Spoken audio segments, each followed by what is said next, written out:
So for that reason, I think that Cinetone is the biggest differentiating factor between the FX3 and the Sony 8. Shoot. Well, crap. Now the A7S3 has Cinetone. Yo, what the? What's good, creative fam? Brandon Washington here, and I am here to solve the very polarizing question of should you be purchasing an A7S3 or the Sony FX3. Now, I'm going to start this video off by saying, if you already own an A7S3, it's gonna be very hard to convince you that you should trade that camera in and go to an FX3. And I'm not even going to try to do that because these cameras, to start, are so similar. To me, the most important feature in a camera is the quality. Now, I got a chance to shoot with the FX3 and the A7 III, and I actually took them both out into the woods and got a chance to do this really cool running montage. And I shot the exact same scene with each camera. In fact, I actually shot both cameras with the exact same settings so we could see if there was any difference in the sensors. So everything is the same. Shutter speed's the same, aperture is the same, ISO is the same. They both were shooting in S-Log3, Gamma 3, and we shot it all and I edited it, and literally you can see these shots are identical. In fact, to make grading easier, I even just copied and pasted my edits onto the other clip, and they were exactly the same. It actually got so confusing that I had to actually put them into different folders just to make sure I wasn't messing up on the edit. And even looking at it on my screen, I can't tell a difference. So if the quality is the same between these two cameras, we have to look outside of the sensor to figure out which one you should get. And here is where things get a little bit easier to navigate. See, for most people who purchase cinema cameras, they're buying them because they needed to solve a lot of the issues that come when it comes to shooting video. One of the big ones being audio. See, when it comes to video, audio can be just as important as the image. Now, this is not the case for everyone. For example, a lot of people who shoot travel videos, who are gonna end up kind of editing their footage together in a montage type of setup, they maybe don't need audio inputs on their camera because, quite frankly, they're not using it. Or take someone who's a vlogger, who's gonna be using a vlog mic on top of the camera. Well, they can just attach something like a nice Rode mic or a Sennheiser mic right on top of the camera and be able to get amazing audio quality just through the 3.5mm jack, which each of these cameras do have.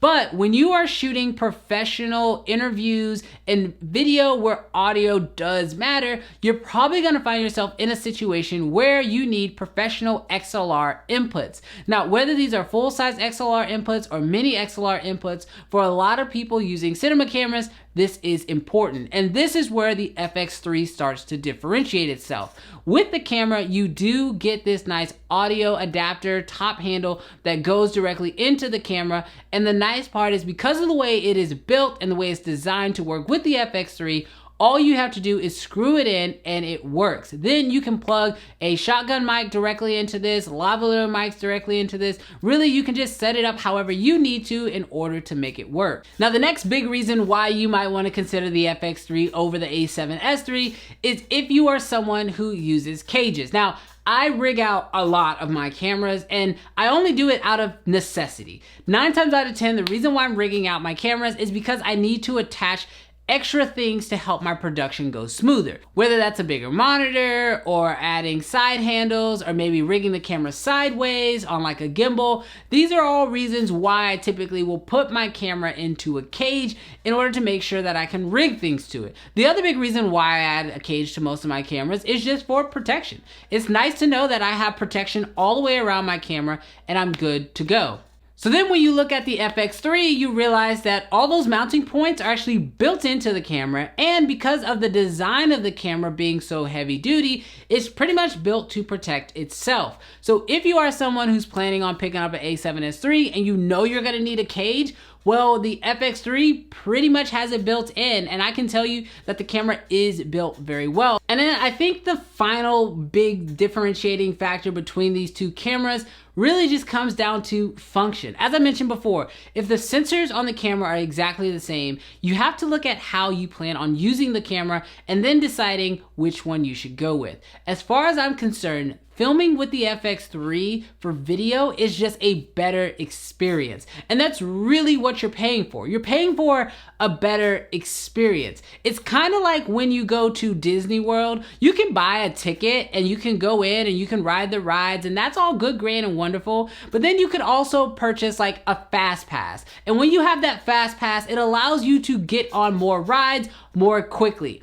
This is going to change your experience, but technically you're still at the same exact park, you're riding the exact same rides, but your experience is a little bit better. For me, that's what the FX3 is for. All of the tally lights on this camera is a better experience. You know when you're filming, so you don't accidentally miss a shot. Having the top handle with XLR inputs on it gives you a better experience when working with audio. Having the built-in threaded holes and the cage design, so that way if you drop it, you know that it's taken care of. And also knowing that you can add different attachments to it without having to purchase another additional cage to go on your camera just helps the experience overall.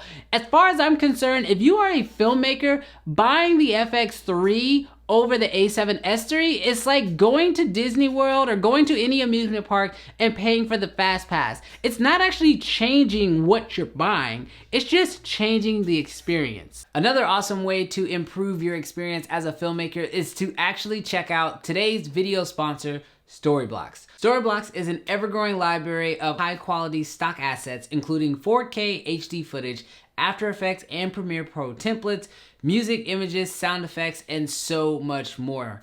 Assets are royalty-free, and you can download as many as you like and test them out in your personal and commercial projects. With an affordable subscription model, it makes it super easy to find additional footage to make your project perfect. Definitely be sure to check out the links down below so that way you can enhance your experience when working with clients or just creating your own stuff. So create more videos with Storyblocks. You know, I'd really love to hear from those of you guys who already own an A7S3 and to know kind of how you feel about this camera. Do you feel gypped? Do you feel like this should have been the A7S3 all along? Or do you understand why the FX3 lives in a boat by itself? I think in the future, we're gonna 100% understand where this camera sits, because let's not forget, this is packing a much bigger and better processor that's going to allow it to do more stuff, in my opinion, in the future with software updates. It also has this incredible fan built into it, which is gonna help alleviate heat. So I personally see that the FX3 is probably gonna get a lot more software updates